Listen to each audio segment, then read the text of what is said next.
O mercado financeiro projeta, segundo o Boletim Focus do Banco Central, divulgado no início da semana, inflação novamente acima do teto da meta em 2022, chegando a 5,02%.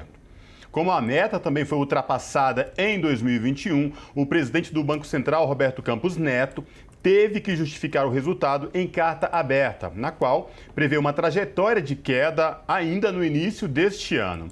O Índice Nacional do Preço ao Consumidor, amplo, o IPCA, subiu 10,06% no ano passado, mais do que o dobro do ano anterior, que foi de 4,52%, e com a maior taxa dos últimos 6 anos. Sobre essa questão, nós conversamos agora com Lígia Toneto, que é mestranda em Economia pela Unicamp e membro da rede de economistas progressistas Desajuste. Olá, Lígia Toneto, prazer falar contigo, seja muito bem-vinda. Olá, boa noite, um prazer imenso estar aqui com vocês hoje. Prazer é tudo nosso. Lígia, tem toda essa questão, saiu agora o resultado da inflação oficial do ano passado, projeções para 2021. Muita gente especula já que esse ano será tão perdido quanto 2021. Mas o grande problema, somado a tudo isso, é a perda do poder de compra do trabalhador, né, e a informalidade que assusta de forma que não tem limites para isso. Eu queria que você pudesse fazer para a gente um panorama de tudo isso, né, tirando pela inflação oficial do ano passado e tal, e essa projeção para 2022. Bom, eu acho que, de fato, quando a gente olha o que foi a economia em 2021, a inflação, sem dúvida, está entre os maiores problemas que a gente teve, né? Era uma questão de, semanalmente, quem ia ao mercado via os preços subindo e subindo. E aí, eu acho que tem dois problemas principais. Um primeiro, que é o que causou essa inflação tão alta. Os principais preços que contribuíram para que a inflação fosse tão alta foram, em primeiro lugar, os preços administrados, que são aqueles que o governo tem alguma influência. Dentro desse campo, quais estão? A energia elétrica, que subiu muito por conta da má gestão energética do governo frente à crise hídrica, que vem num contexto aí de um agravamento das mudanças climáticas. Então, o governo tinha uma capacidade de gestão muito melhor do que foi usada. Porque a matriz energética brasileira hoje passou pelos anos 2000 por uma diversificação muito maior. Então, hoje a gente é muito menos dependente da fonte hídrica do que a gente era lá nos anos 2000, 2001, que teve o apagão, né, na época do FHC. Então, tinha uma possibilidade de gestão de crise que demorou muito para ser ativada e fez com que os preços da energia subissem muito mais. Os outros preços administrados que subiram muito, que foram os principais componentes da alta, foram os preços dos combustíveis. E a gente vê já no começo desse ano que não tem nenhuma tentativa do governo de mudar essa política de preços, né? A gente começou na primeira semana de 2022 com uma nova alta do preço dos combustíveis.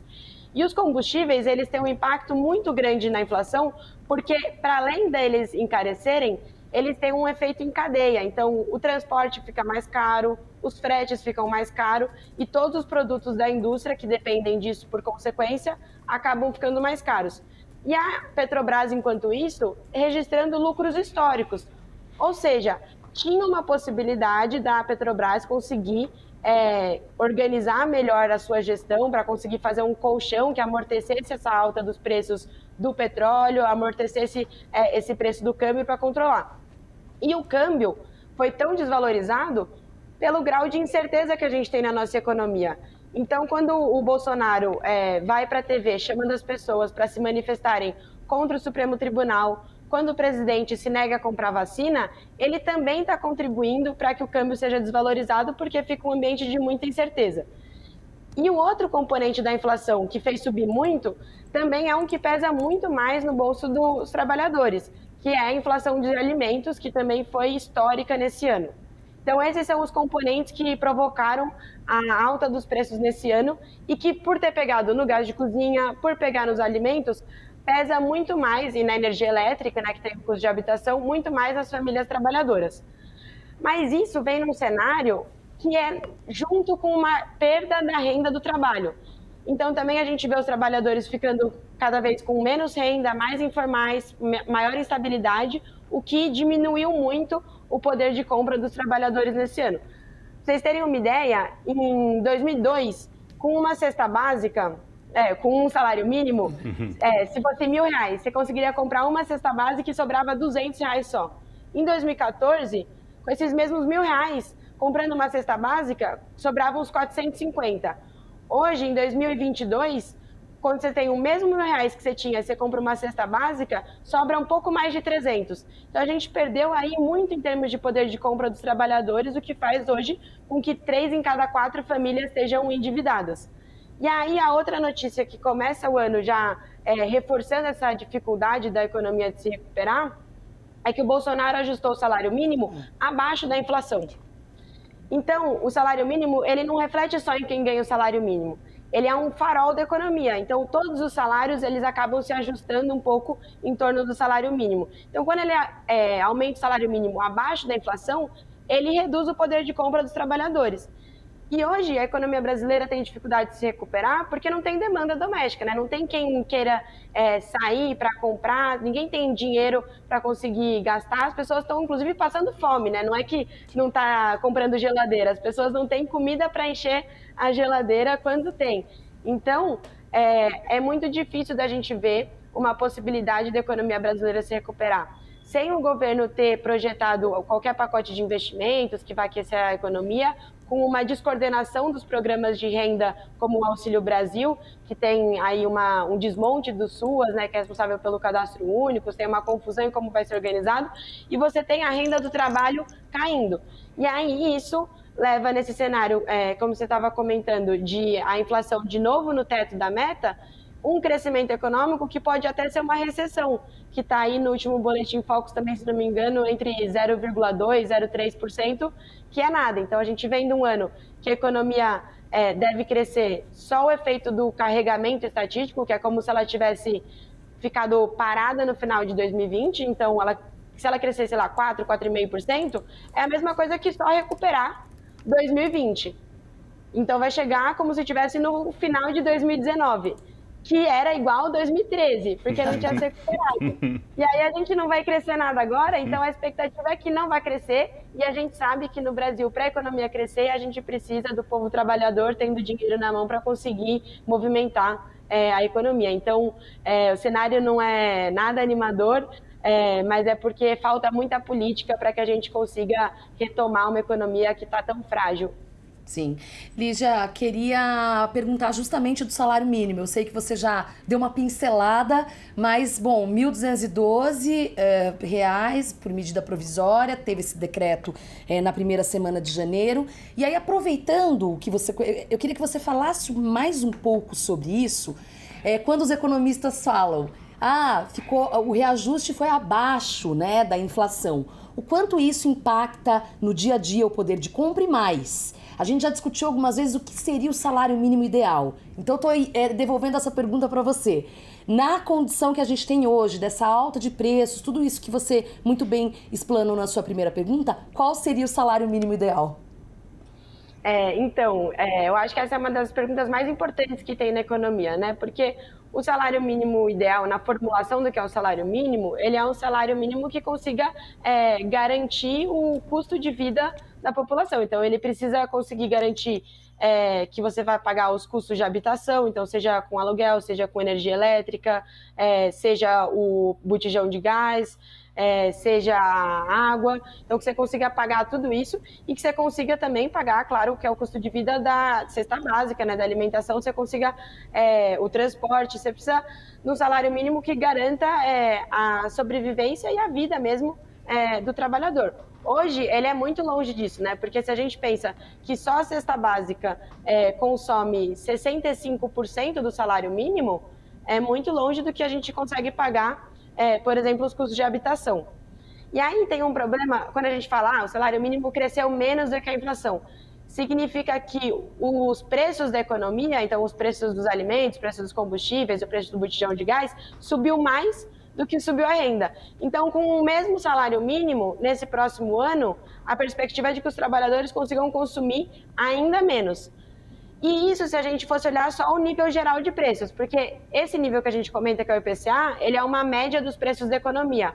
Mas, por exemplo, os preços da habitação, que incorpora energia elétrica, eles cresceram mais do que o dobro da inflação média da economia. e é um custo que pesa mais para os trabalhadores. Então, você tem aí, se você fosse fazer uma conta de verdade da perda de poder de compra, ela é ainda maior do que essa. E tem um outro problema desse reajuste do salário mínimo, que é, junto com o salário mínimo, o governo também define o que é o mínimo horário, que é a conta dos trabalhadores que recebem por hora e não por mês. Hoje, quase nenhum trabalhador recebe por mês, né? A gente com tanto de trabalho intermitente que a gente tem, com tanto de informalidade que a gente tem, os contratos precários, cada vez mais a gente tem uma parcela maior de trabalhadores que são remunerados por hora. E aí, como que o governo fez essa conta de hora? Ele pegou como se todos os meses tivessem 5 semanas úteis e dividiu. E a gente sabe que não é verdade. Tem mês que tem 4 semanas úteis, tem mês que tem feriado, tem mês que tem menos dias, como fevereiro. Então, a conta da hora, ela é menor do que seria uma conta de um salário mínimo cheio. Ficou R$ 5,50 por hora. Imagina o que é isso, um trabalhador que trabalha meia jornada, como é o caso de muitos trabalhadores, porque não encontram um trabalho de 8 horas. Então, eles vão trabalhar 4 horas por dia, recebendo R$ 5,00 a hora, R$ 5,50, vão receber aí R$ 22,00 por dia, que é um nível que estaria muito próximo do que é a linha da pobreza, né? Porque R$ 5,00 é menos de $1. Então, é menos de $1 por hora de trabalho. E isso tem uma parcela gigante de trabalhadores na economia brasileira hoje que dependem do salário por hora, que não conseguem encontrar trabalho. Então, você tem uma perda aí ainda maior. E é um problema, porque você precisa conseguir guiar a economia. E aí, se o salário mínimo, que é o guia, ele é abaixo do que é a perspectiva, você tem uma perda de poder dos trabalhadores muito grande. Esse salário mínimo de 1.200 e pouquinho, ele já é abaixo do que o Diese, muito abaixo, né, do que o Diese calcula, do que seria o salário mínimo ideal, que conseguiria cobrir todos esses custos de vida. E aí, quando ele é abaixo do que ele era no ano passado, a gente está regredindo. E a forma que a gente tem de conseguir aumentar o consumo na economia é o caminho inverso. É a gente conseguir valorizar o salário mínimo, valorizar a remuneração dos trabalhadores, que é quem vai estar aí movimentando a economia. E isso se a gente tiver a inflação que o governo está falando que a gente vai ter, que é no teto da meta. Tem muita gente falando que vai ser ainda maior, né? Quando na primeira semana do ano aumenta o preço do combustível, a gente não pode esperar nada. Pois é, Lígia, no final da tua explanação, você falou do aumento do combustível logo no início do ano. O ano passado todo, né, praticamente, vários aumentos de combustíveis, gás de cozinha, energia elétrica. E a gente começa 2022 com esse belo presente de grego, mais aumento nas bombas e nos combustíveis. E aí, com essa política da Petrobras atrelado ao dólar, né, a política internacional, como é que fica essa questão, Lígia, do custo Brasil, uma vez que eles atrelam isso ao dólar? Você pode falar pra gente? Então, é muito problemático isso, né? Porque é uma via de dois lados. Então, enquanto você julga que tem um custo Brasil elevado e eles falam que isso pressiona o câmbio, então, como o custo do país é alto, você tem uma pressão de que tem uma incerteza em relação aqui, isso poderia desvalorizar o real. Mas o real desvalorizado, ele pressiona o preço do combustível. Por quê? Os dois principais componentes dos preços do combustível é o preço do petróleo e a taxa de câmbio. O preço do petróleo no último ano teve uma recuperação, né? Porque por conta do choque da pandemia em 2020, na verdade até um pouco antes da pandemia chegar no Brasil, quando ela estava no mundo, teve uma quebra muito grande e os preços foram se recuperando. E aí nesse ano teve uma alta dos preços do petróleo, que impacta os preços internacionais de combustíveis. E a taxa de câmbio o ano inteiro, né, foi se depreciando, tinha até... lá em 2016, né, falavam assim, se deixar a Dilma, o dólar vai chegar a R$ 7,00. E a gente viu isso acontecer esse ano, né? E isso é uma coisa que pressiona. Mas a Petrobras, ela não precisa determinar seus preços exclusivamente por esses dois preços, que são o câmbio e o petróleo. A Petrobras tem uma produção muito grande de petróleo, tinha uma capacidade de refino muito grande, que vendeu as refinarias, então hoje não é mais estatal, que consegue fazer uma política de colchão de preços, que significa, quando o preço do petróleo está mais alto, você consegue, por vender petróleo, arrecadar mais e fazer com que o combustível não seja tão caro. Quando o preço do petróleo está mais barato, você vai vender mais barato, mas você também consegue fazer o combustível mais barato. E a lógica que a Petrobras funciona hoje, como você estava comentando, é da remuneração do acionista de curto prazo. Então, quem manda na Petrobras, na política de preço da Petrobras hoje, é o acionista que quer aumentar o lucro dele de curto prazo. Então, ele tem um comportamento especulativo. Então, ele quer justamente que o preço suba e desça muito rápido, porque ele ganha dinheiro nisso, né? Comprando e vendendo ações.